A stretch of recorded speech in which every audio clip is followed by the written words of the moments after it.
Hello, everyone. Warm welcome again to Berlinale Talents. Warm welcome to the How Hebel am Ufer. It's been a week of Berlinale Talents everywhere.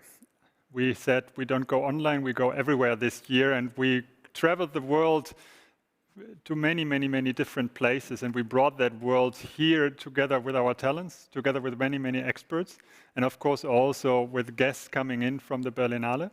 And I'm particularly proud that we were managing to bring that world also into conversation, so that we exchanged among each other here, dreamt together, and I would even say dream on a little bit further, because in the people, in the connections that we've made, and of course in the films, these dreams can now go on. And we will today bring you someone who is particularly interesting, of course, in the way she's a screenwriter and in the way she's also a director, but also she's someone really interesting to speak about here today and to bridge, in a way, the worlds in between screenwriting and directing, bridging the worlds in between realities and dreaming. And I won't say much more, but I want to introduce you to Anas Sareen, who is here with us, and he will welcome you to our guest, which is Céline Sciamma. Céline, thank you for being here. Anas, thank you for being here. Enjoy. Thank you, Florian, and good evening to everyone at home, wherever you are. Indeed, tonight is a very special conversation with one of France's most prominent filmmakers, Céline Sciamma. Bonsoir, Céline. Bonsoir. Céline, your films are very particular in their construction. They're sort of, as far as I see them, delicate machines where narratives move on these female protagonists that are always present in your filmmaking, whether they be girls or women or even older women. They span the generations and always introduce us into their worlds through, looking, the gaze, desire. These crafted little machines are very special constructions. And I think that, for example, Florian mentioned Petite Maman, which you've come to the Berlinale with, which is your fifth feature, is a prime example of that. And I'm very happy that we can talk about it towards the end of the talk, if that suits you, because it's a wonderful gift to the audience. But to start with the beginning of your filmmaking career and perhaps the first three features, they're all in a, just to cite them, Naissance des pieuvres, Water Lilies, Tomboy, and Bande de Filles, which are all in a very specific cinematic genre, the coming-of-age movie. Why do you think you felt so attracted to that genre in particular?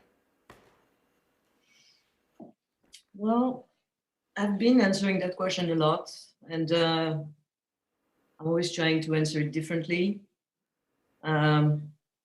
Mostly also because, it's a path from film to film.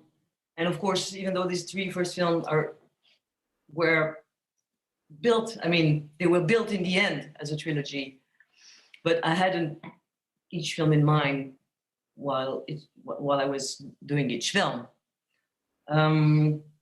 But I decided to name it a trilogy because I wanted to depart from it in a way.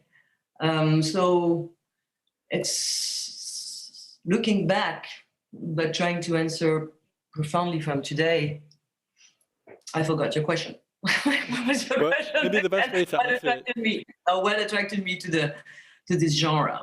Well, I've always considered that it was a genre, it's a true genre, but I don't know if it's really all told really well as a genre, especially from the French perspective and more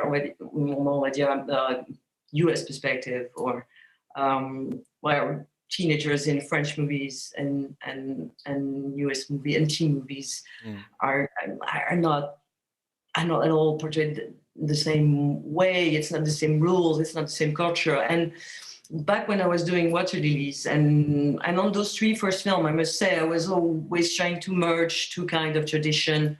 The French one, which is considering that looking at adults or kid isn't about only addressing yourself to kids or teenagers, but is a cinematic genre. It's putting big characters on screen. And the teen movie, much more regarding the US tradition, which is much more of a bubble.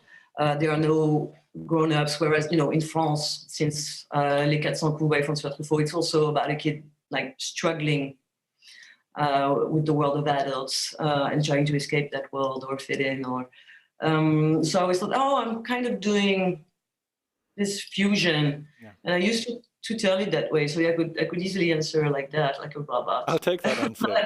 I'll take that answer, and I think it's a wonderful way to begin, because I think that is what makes your position in French cinema so interesting, is that you have this Anglo-Saxon tradition that's really present, and in terms, and it's, you know, aesthetically present, but it's also present in terms of the gender politics, and we'll get to that. But I think as a starting point, to say that there's a tension between these two traditions is not wrong. And what I think would be fascinating to find out is how, you know, so we have this genre of coming of age, but I'd be curious to hear about your artistic coming of age. So, you know, what type of films do you remember as a child thinking, oh God, that moved me beyond anything else I've seen? Or what books, because obviously you started your career as a screenwriter, and screenwriting is at the center of your filmmaking as well. What books just moved you beyond, you know, to tears in your little bedroom, like your characters?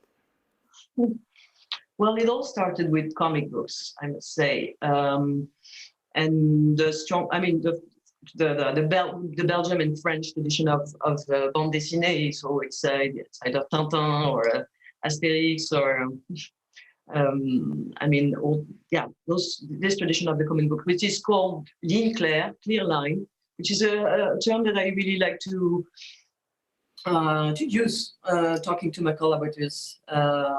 You know, always trying to find the clear line, and it's ligne claire is really linked to this Belgium and French tradition of comic books. It's really linked to Hergé.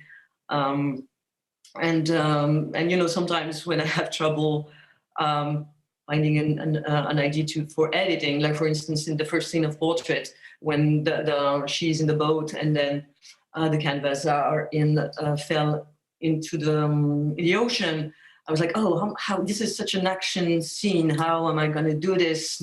You know, in the language of the film. Plus, it's the first scene, so it shouldn't be like, because there's a stunt woman and everything. So then you're less free. How do we portray this? And, you know, and I'm always thinking, okay, look, what would, you know, Tintin, how would it be, you know? how something falls in the water, how do you edit that? So that was my first culture. I learned to reading comic books. And it's also, we can say, a fusion between, you know, literature and image, and already some kind of storyboarding, strong perspective. Yeah, and addressing a perspective that is already both addressing adults and kids, which is also a kind of fusion that I'm always trying to do, whereas it's official or secret. This time it's official. And then I was also curated a lot as a kid by my father, who was a sci-fi geek. So you grew up watching Star Trek and Star Wars and other such cultural products? Regarding the film, but I think that was a cultural bath that we were all in. But regarding literature, reading sci-fi when you're an 8-year-old or a 9-year-old, starting your career as a reader in novels with Ray Bradbury, or it's a strong baptism, science fiction. And then as a teenager, my only revolt, my only rebellion against that curation was to actually embrace the French classic of literature, Flaubert, Balzac, Zola, and be more study this literature with passion. Study, and what do you mean by study? Because obviously the three authors that you've cited are 19th century authors that are working in a particular style, naturalism, a lot of irony, obviously Flaubert, a lot of attention to detail. So is that really what is happening in your mind? You're looking at the world differently after reading these authors. You're looking perhaps with a double edge, maybe even on people around you, in your family, on society. I mean, any reader of Flaubert is immediately a critic of society. So I'm wondering, from an early age, is that already in conjunction with Tintin something that's happening? Well, I think, I don't know if as a kid or as a teenager, I felt like literature was helping me to look at the world differently. I just think it helped me to figure out the world, really. It was an education. It's also a cultural education that also was to be deconstructed. So that's why I'm very happy that I was given the opportunity to be an early reader, especially of the novel of the 19th century that I think are still feeding my work. Really, I think we're nourishing for some parts of Portrait of Lily on Fire. And that we can say that page 28 is a cinematic idea, but it's also very much an idea of a novel of the 19th century. And we could say that Petite Maman has a lot of links with Henry James, for instance, also, which was which is a recent read in my life. Which one in particular, can I ask? Well, all of them, but I mean, I really like I don't know what's the title in English, but it's the motif dans la tapisserie, which is the figure in the carpet. Figure in the carpet. And it was a curation given to me by my very dearest Italian distributor, Jerry Rezzini. He's a legend, and he told me, I was talking to him about writing Portrait of a Lady on Fire, and he was telling me you should read Henry James, and I did, and I think it gave me a lot to think. So on the one hand, it wasn't about reading literature and then seeing the world differently. It was actually reading literature and understanding the world as it went, actually, and seeing, understanding the world better.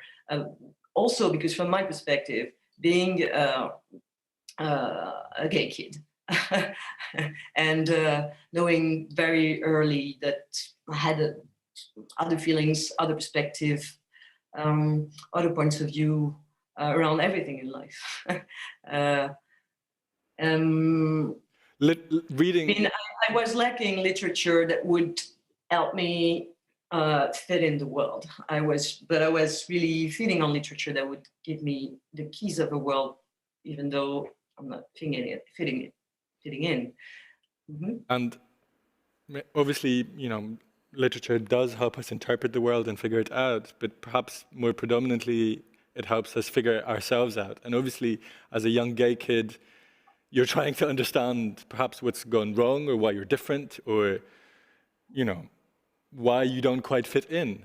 And I wonder, in these readings, were there particular characters? Because everything that you've cited, these are all male authors, but were there particular characters that emerge from this tapestry of literature that, you thought, there's something here that I've put my finger on, as a queer reader always does, you're always double guessing, double reading.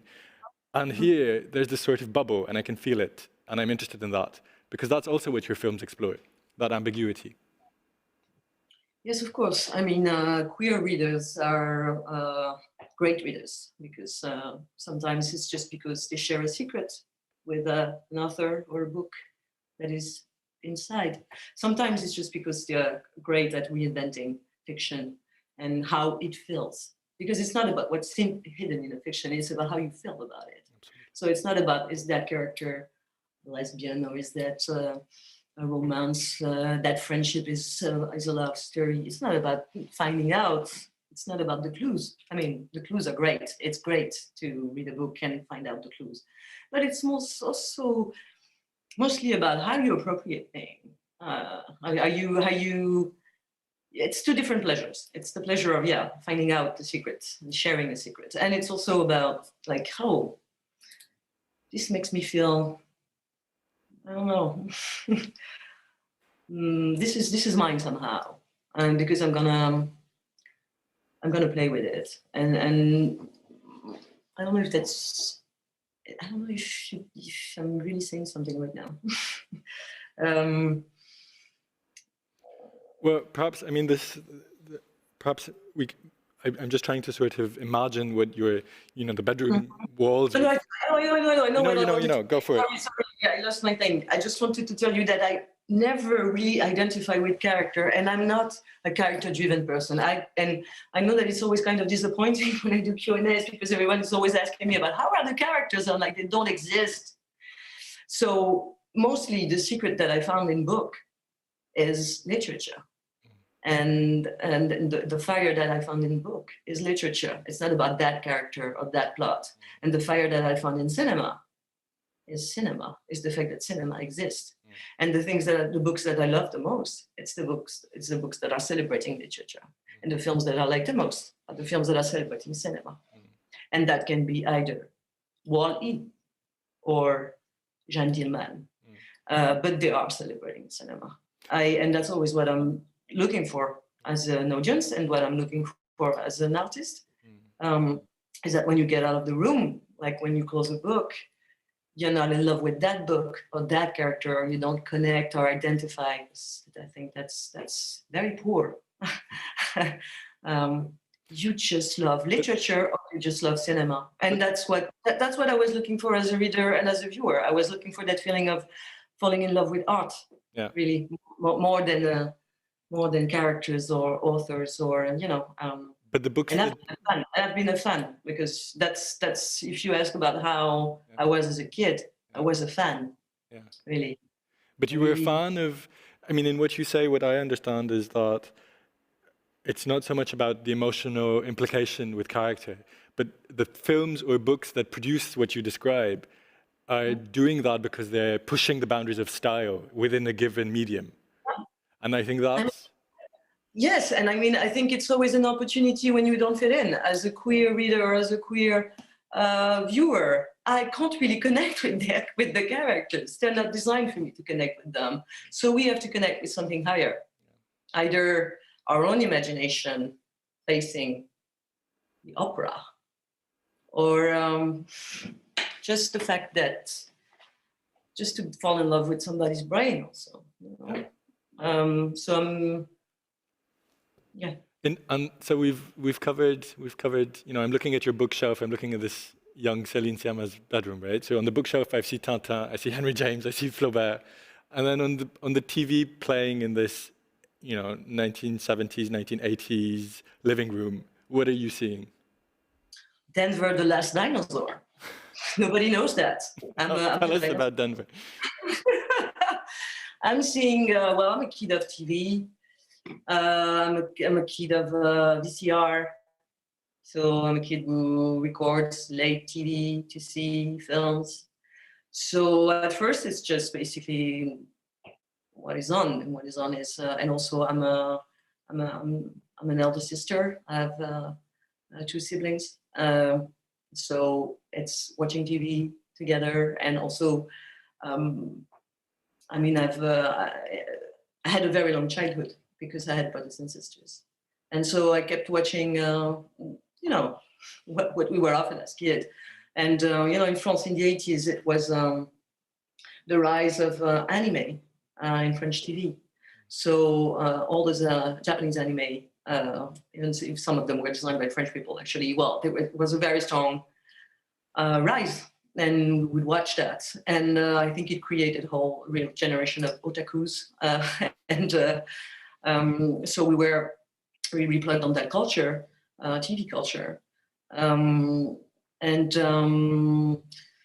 also I began to record TV, late at night, so much more cine club side, to see some oldie movie. And I was also going as a geek to the cine club in my high school. So that's when I got to meet, when I started doing my own curation. So I didn't know this at all. So you started curating a film club, is that right?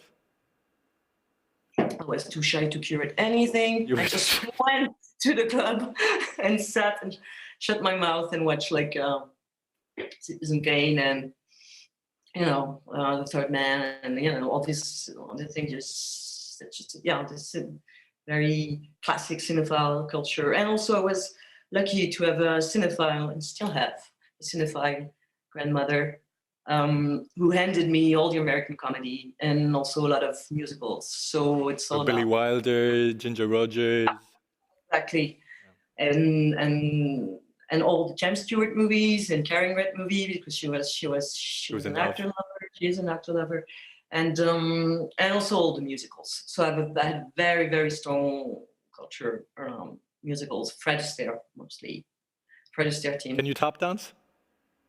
I can, because I do. I mean, everybody can. I really can do it very badly. Yeah, but I've tried a lot. Obviously, okay. I've tried a lot for a very long time. You'll show us another time if not tonight. So fantastic. So we have this. There are lots of images, obviously, in what you're saying, and I'm very curious about your experience in the Cine Club, in that you said just now you were quiet and you were listening, and I think that doesn't surprise me at all, because your characters are always engaged in quiet looking, observation, at a remove, before they ever put their feet in their toes into the water. I'm thinking about water lilies here and the main character. They're always animated by the need to assess a situation before they plunge into it. And I think that's rather fascinating. But that doesn't mean they're not thinking, right? So I just wonder what you were thinking in that film club in terms of the films that you were seeing, and in terms of perhaps at that early age, the gender politics of these films. Well, I found it all very authoritative and fascinating, because it was authoritative in a way. That's what you're looking for when you go. The canon. Yeah, you're going to. It was mostly about, for me, it was mostly about being serious about cinema. Yeah. Take it very seriously. Yeah. So I would go to the Cine Club, and also I would spend all my weekends at the. So this is a faux ami. So it's library. Yeah. Library is bibliothèque, right? Yes. Okay. I would go to the library, and when I would go like, okay, I'm going to study a contemporary Chinese cinema and the history of Chinese cinema as a 14-year-old, and just go there and just read and study and trying to understand, okay, the big six, okay, Chen Kaye, okay, the politics of cinema also, when I'm passionate about something, I take it very, very seriously, and I think that's what my character do. Yes. Of course. They might be overthinking, but they're taking things very, very seriously. And that's maybe what's beautiful about the coming of age genre. Yeah. It's the deepness of the perspective, the depth of the perspective. And it's the same with kids' perspective. I'm being asked a lot these days, like, oh, what's the kids' perspective? No, it's not the height of the camera. Yeah. It's not about looking the world from their perspective, which is like a meter and 20 centimeter. I don't know how to say it in inches. You do the math. Yeah. It's mostly about the fact that their perspective is the fact that they are always in collective, they are always dependent, and they are always connected to what's happening. They're looking at their parents, wanting to know them very badly, because they had a whole life before them. And so their perspective is being very active, very caring, and taking things very seriously. That's a child's perspective. So it's not about it being cute or having this charm or having this poetic look on the world. It's about taking things very seriously. And I think that's why I've always, tried to work around those characters. It's not because of their age or with their candor or it's because of their depth, of the I hope I'm saying this right. Right. Profondeur of the depth of their perspective. Maybe that's keep gaze. Maybe that's keep gaze. It's that you take things very, very at heart, and that's why I'm very, that's why, of course, this is a trilogy, and now I'm going back to kids' perspective, but it's just like trying to have always the deepest perspective. So maybe on family, you should look at a kid, because they will give you the deepest perspective on that, For sure, absolutely. Mm-hmm. So we have this notion of perspective, which is obviously central to your plots, and we'll get to that in a second. But just to finish on this arc of, your artistic coming of age, in terms of seriousness and craft, mm-hmm. In French, I've invariably heard you say, le cinéma est un métier. Mm-hmm. So, filmmaking is a profession. Mm-hmm. And what made you want to make it your profession? Was it, clear from the get-go that you were working towards that, or was there doubt in between? Was there even a false start into something else? I think I'm saying it's a profession because I think it should be taken very seriously, but also because if I had to make a living, I had to make a living out of it, doing it. I see it as a profession, also because I couldn't picture myself doing it if not as a job. And I don't know what's within that sentence once I said it, but I said it. I'm sort of trying to interpret it on the spot Yeah, now. let's all take a moment. But I mean that notion of saying, okay, I'm going to work in film and I'm going to make it in film somehow. I'll make my way. That leads you to screenwriting. That Yeah. leads you to that literary aspect of film, which was also, as a screenwriter, you're creating an object, your final object is destined to be thrown in the dustbin, right? It's that text that's supposed to disappear. And it's painful to see that happen and to see other people's, hands on those ideas. Is that perhaps what led you to direct? Or, how did you jump from screenwriting to directing? Did it happen out of desire to direct, or as a matter-of-fact choice of saying, no, I have to see this idea, professionally to the end, and therefore I have to direct? Well, it's hard to say because I feel from a school perspective, I entered the National Film School as a screenwriter. And it's a very strict school. When you enter as something, even though you're going to go through discovering the whole process of cinema, you should stay where you entered. And, I'm very, I can stay in I could at the time. But I directed my first film a year after I got out of film school. So my job was a director. I became a director right away. And so to me, screenwriting has never been, I don't connect, and I know it's true. I'm not saying I was privileged enough to never feel frustrated of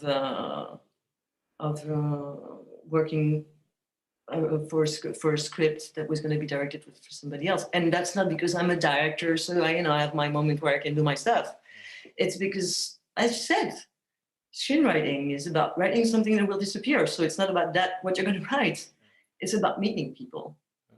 And that's about meeting people. And I was lucky enough to work with people that I loved working with. And there was an inherent joy for you in the writing process, right? Because any screenwriter knows that writing is rewriting, and you're living with a text that has multiple lives, and that for you retains its joy. That retains. I mean, it is always for you the center of the filmmaking experience, the beginning and its core, or has that shifted? I mean, I think now I know about joy every step of the way. So I wouldn't have said that if you asked me a few years ago. Because quite frankly, but I mean, I've always been writing. It's the French tradition where we work for somebody, with somebody. Yeah. So it's not about, but it could take different shape because I like to work alone a lot. So I tend to work alone and then come back with something and then we talk about it. And that's how I've been working. But it means hours and hours at the table trying to understand somebody. And for me, being a screenwriter, being a director and a screenwriter, I think when I'm hired by another director, he knows that I'm a director. So it's part of the deal. And that deal is that I'm gonna look at my partner in writing because it's not, we're writing together. As a director, I'm gonna look at him or her with ambition for him or her as a director. So it's not about, I have the craft of screenwriting and then you're going to direct this. It's about really asking the questions about mise en scène and the ambition of the film, and trying to, to build a script that will have a, and you have a fantasy about it's the director's fantasy about the film, and you have a fantasy about what you want from the director. For instance, for André Téchiné, I work with around in a film called Being 17. He was very accurate about several desires that he had, and I tried to fulfill all his desires for. He wanted that there would be physical battle scenes, but also a very quiet nature that would be his childhood nature. You're in charge of all that, and it's beautiful to be in charge of all that, I must say. And then, so you have that, you're being handed that, and you have to, and it's really playful to try to bring this all desire all together. And it's really also really peaceful because it's not about your desires. And also you have your own project for the director. And for instance, I had my own project for André Téchiné, and that was like, I want to look at him as a very young man. I want him to make a very young man film. And I'm not going to tell him, because secrets. But that's my secret with the film. And my secret with the film is that I care, and I have a fantasy for him. That is, maybe it's not his fantasy. So that's why I don't do screenwriting anymore. Hey, because it takes so much time and so much empathy, and but that's what it's always. I haven't been doing that much, I must say, because this time it's just so deep. One of my projects is has been going on for years, because there's also that's the film that I released with like directors that but there's also all the work you do. The other end of the iceberg, yeah. Exactly, and I've been working, for instance, for 10 years with Jean-Baptiste Delaubier, Parawan, who is the man behind the music in my films, around the film. And he's been actually doing it. The film is it's a 10-year work, and it's So there's a lot of there's also things you work around, and you have desire for people, and then it happens. Sometimes it takes years. So I might be a screenwriter. I mean, in the future, but I haven't been writing for other people now for really, 4 years. Yeah.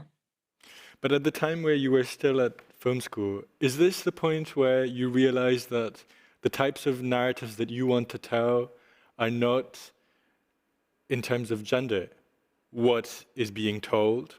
Because that isn't easy in the French landscape at all to deal with. No. And I wonder at what point you realized that it's going to be a hard slog. Was it in conversation with other students? Was it when you did the film that you realized this? When did that happen, that consciousness? I think it keeps happening. I think I'm much more aware of that now than at the time. Also because, cinema is this very weird art where that is based on reproduction. It's the only art where an artist can be really proud of saying, this is like in this. Mm-hmm. Have you seen, a novelist going like, this scene is inspired from the scene from that book, from that guy 5 years ago. Mm-hmm. So cinema is a culture that is with cannibalism and reproduction. So if you love cinema, you love that. Mm-hmm. That's where we are in trouble, right? Mm-hmm. So at first, you're very submissive with that because you love cinema. Cinema is about reproduction. Cinema is a place where you're proud. Especially as a fan. Sometimes you're proud of parodies. Yeah. Mm. And that's the beauty of it. Because even though it's the same lens, it's the same shot, it's exactly the same, it doesn't work the same. Mm. So, and it takes a lot of time to stop fetishizing things that give you that kick, because that kick had a lot of impact in your life. Because that kick show you love before you loved, show you sex before you had sex, show you drink coffee in a coffee in Paris before you had a coffee in Paris. So that all those things gave you desire for life. And this And is, maybe that's not your life. Maybe that didn't give you desire for your own life. You know. But this So is, I think from film to film, I'm really departing from repetition and fetishizing, and maybe creating my own fetishes. Yeah, and that's for sure. And in the clips that we'll show in a second, there's signature elements of Céline Sciamma, which is the best possible thing that could happen to a filmmaker. So we'll get to that in a second.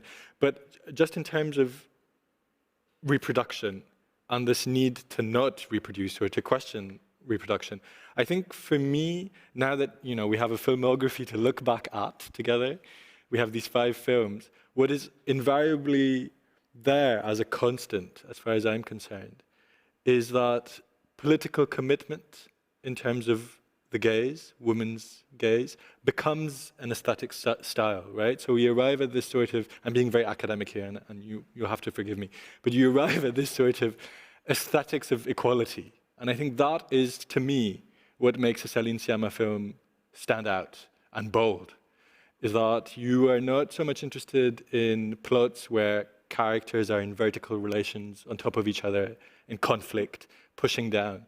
What you're actually interested in is this, right? This plane of existence. And so when we enter your movies, like your characters, at a remove, it's sort of to understand where the vertical abyss is, and by the end of it, we make that, you walk that line, and you arrive at equality and horizontality. And to justify this thesis, I think it'd be wonderful if you could talk a bit more about your first film, which to me is a very important film as a filmmaker. I'm deeply moved by Water Lilies, which wouldn't translate very well into English if we did translate the French title, which is Naissance des Pieuvres, Birth of the Octopi. It doesn't really, and maybe it takes you back to sci-fi. But anyways, Water Lilies was your first screenplay that you ended film school with, and your first film.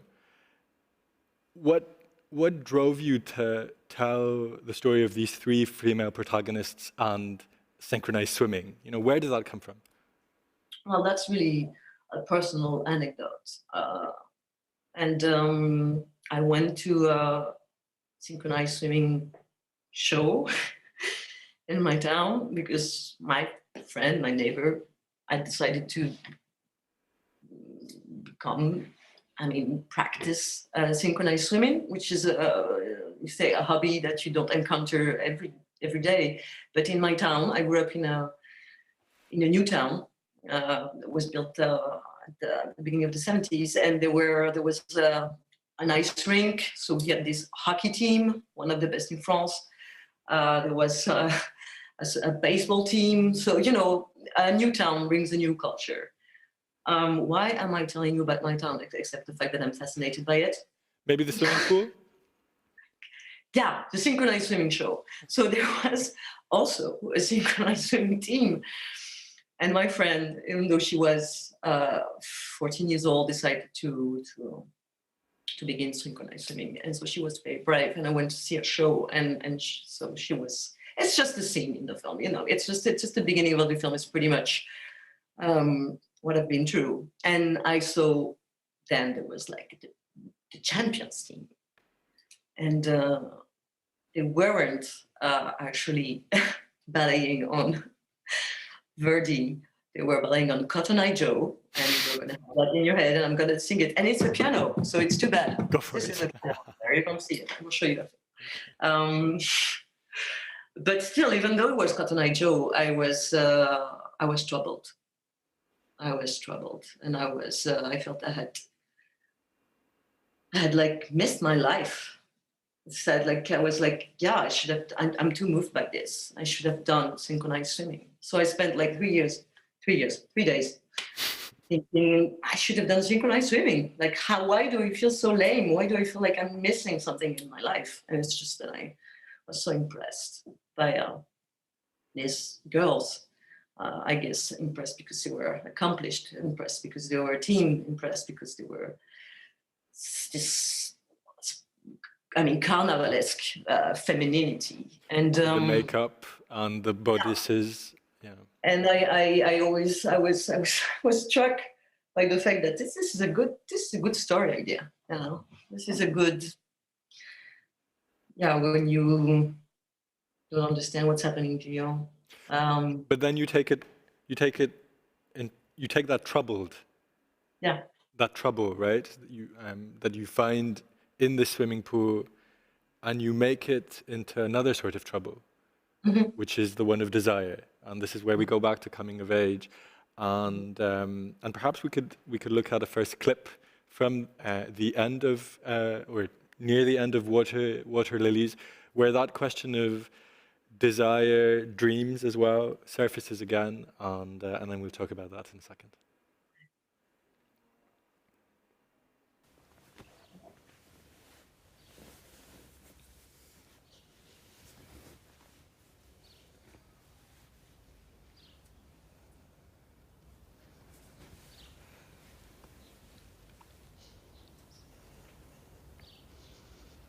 Faut plus qu'on se sépare, Marie. Je fais des conneries quand je suis toute seule.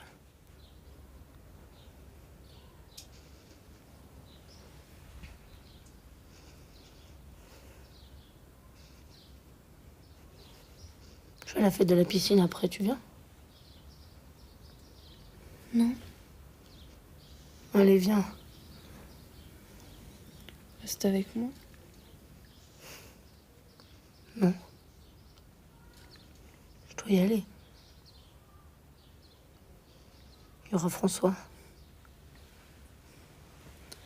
Arrête avec tes rêves à la con. Il est avec elle. Ils ont couché hier soir. C'est pas vrai. Si, c'est vrai. Rends-toi ça dans ta petite tête. Et arrête de croire à tes trucs de princesse débile. C'est pas vrai. C'est ça. Il me l'a dit. Genre, il te parle. On a couché ensemble.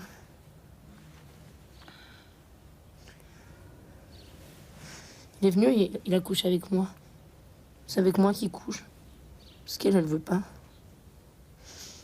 Mais c'est trop si parce qu'il m'aime un peu. C'est pas grave. Il me reste mon premier baiser.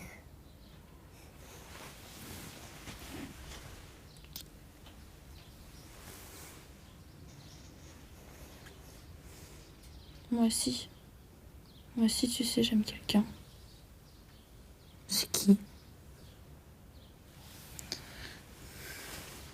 Tu connais?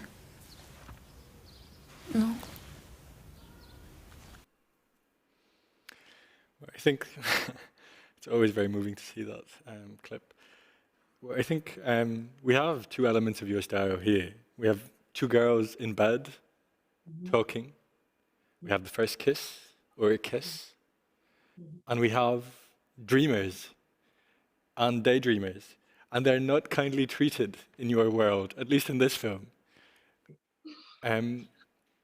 It's such a tender moment, and is quite representative of the film itself. But why did you feel the need to have these two characters say what they say to each other in that setting?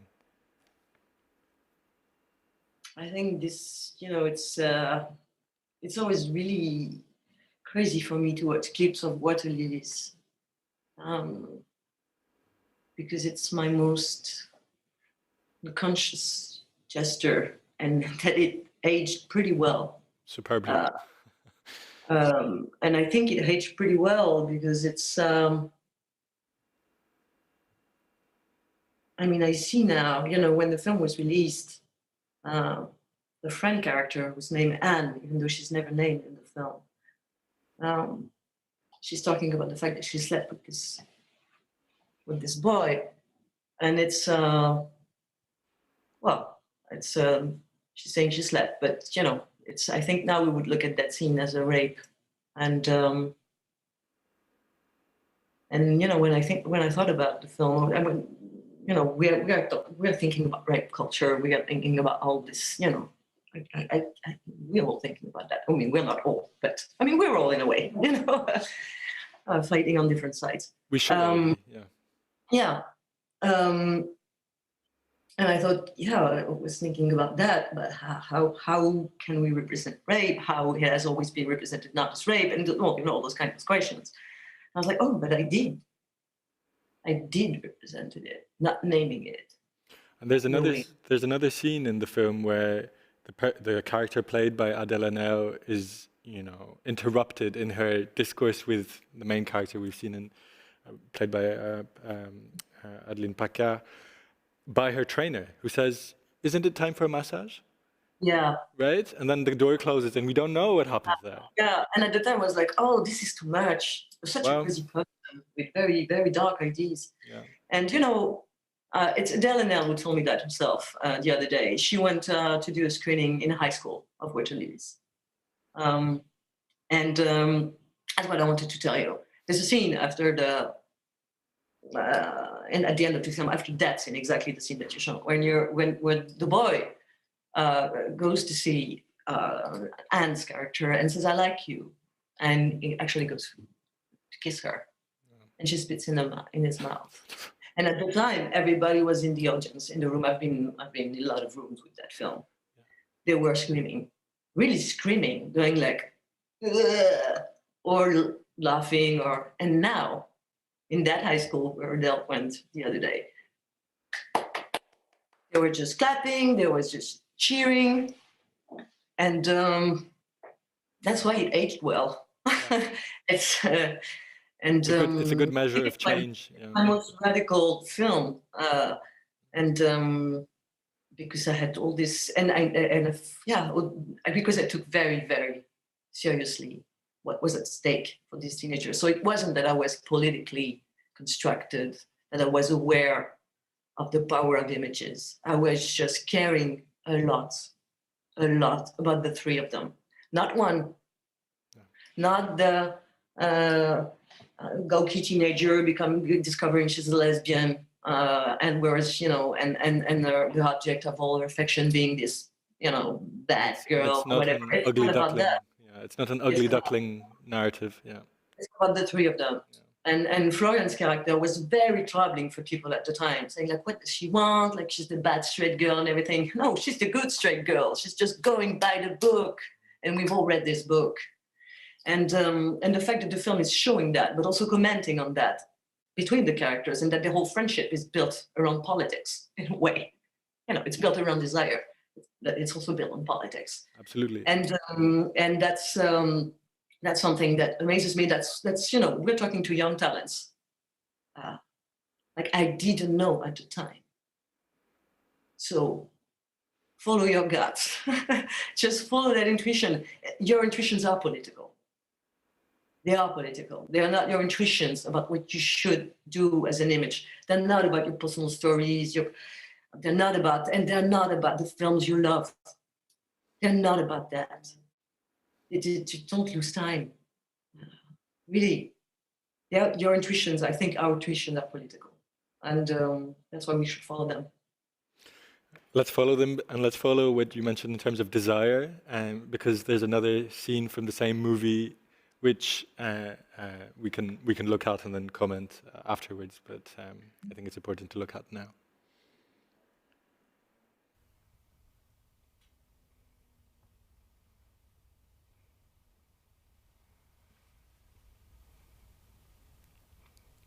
Quand on y pense, le plafond, c'est sûrement le dernier truc que voient plein de gens. Au moins 90% des gens qui meurent, tu crois pas? C'est sûr. En plus, quand tu meurs, la dernière chose que tu vois, elle reste imprimée dans ton œil. Un peu comme une photo.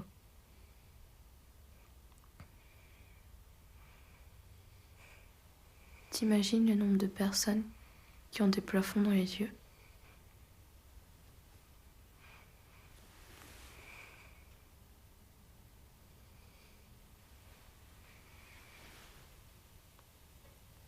Je regarderai plus jamais le plafond comme avant.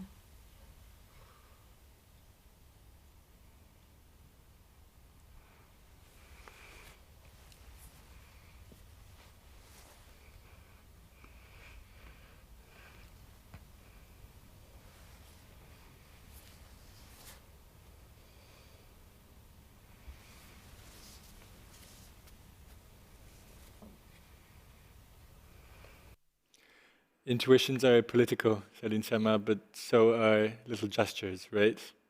Yeah. Desire there, that same bed that we'll find later on in the film, on this very tender but very powerful moment of a caress between two girls. Mm-hmm.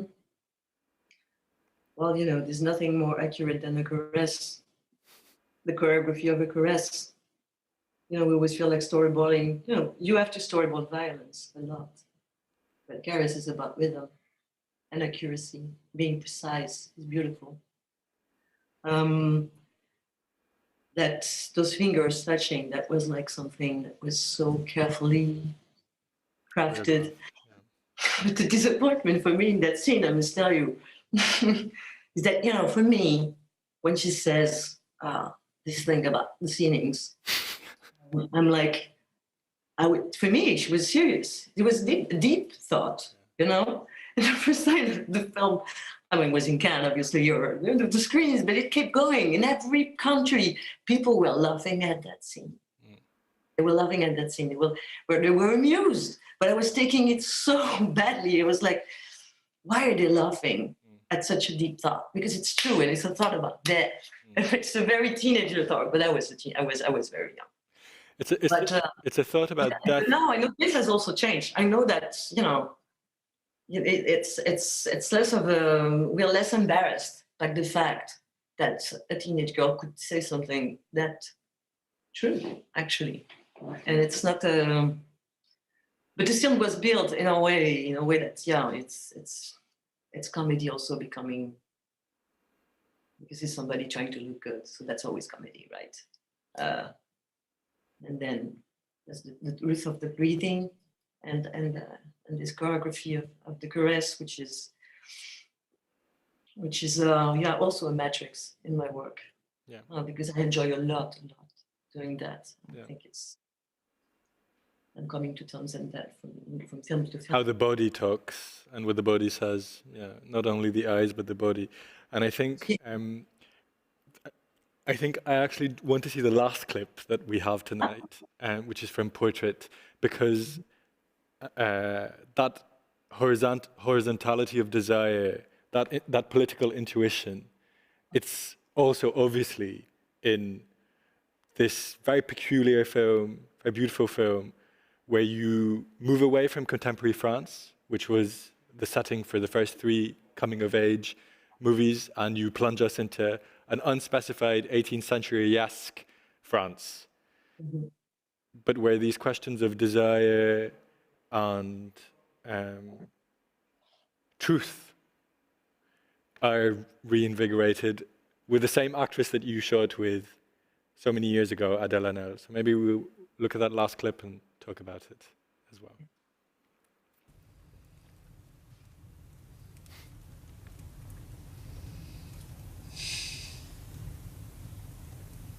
Faut se faire.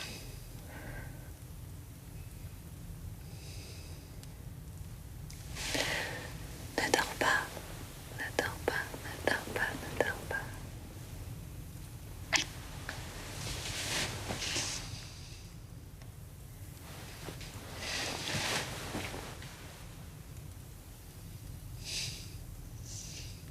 J'ai un nouveau sentiment.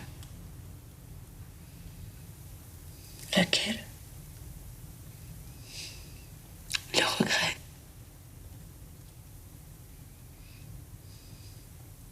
Ne regrettez pas. souvenez-vous?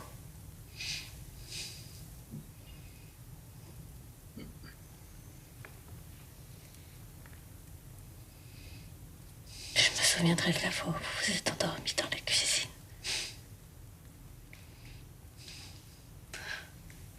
Je me souviendrai de votre regard noir quand je vous ai battu aux cartes.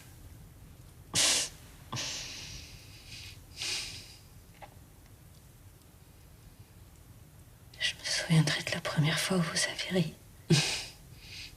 Vous avez mis du temps à être drôle. C'est vrai. J'ai perdu du temps. Moi aussi, j'ai perdu du temps.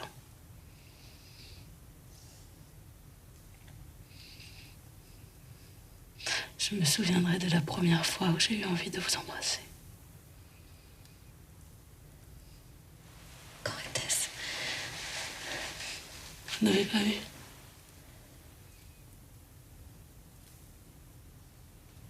À la fête, autour du feu. J'en avais envie, oui. Mais ce n'était pas la première fois. Dites-moi. Non, dites-moi.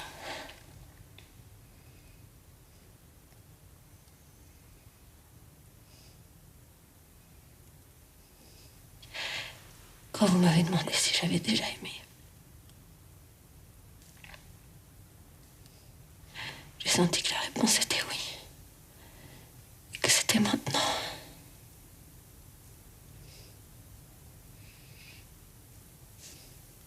Je me souviens. What is beautiful to you, Céline Sciamma, it seems to me, is when we understand each other.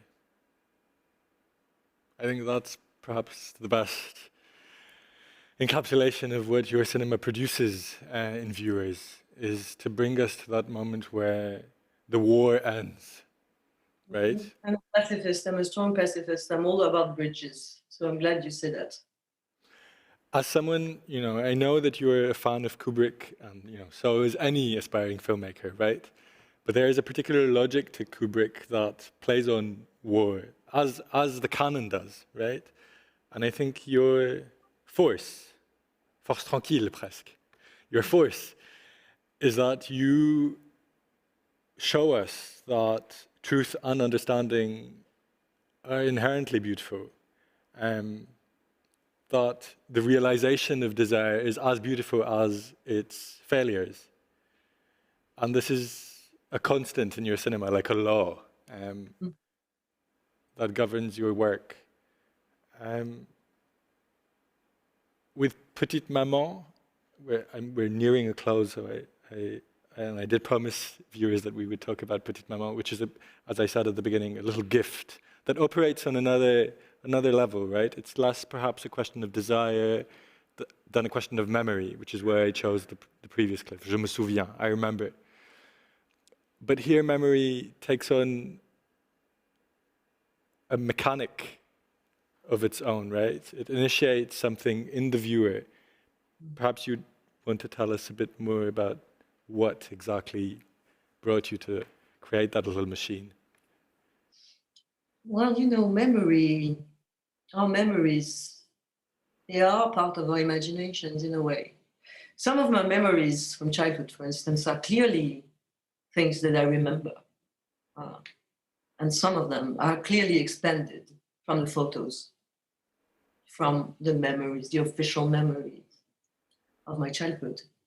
So some of them I'm pretty sure I can see myself in the frame, and some of them I am the character. What if we were building this delicate machine that could make us work on our imagination regarding building our own memories that are as valid as this picture, in a way.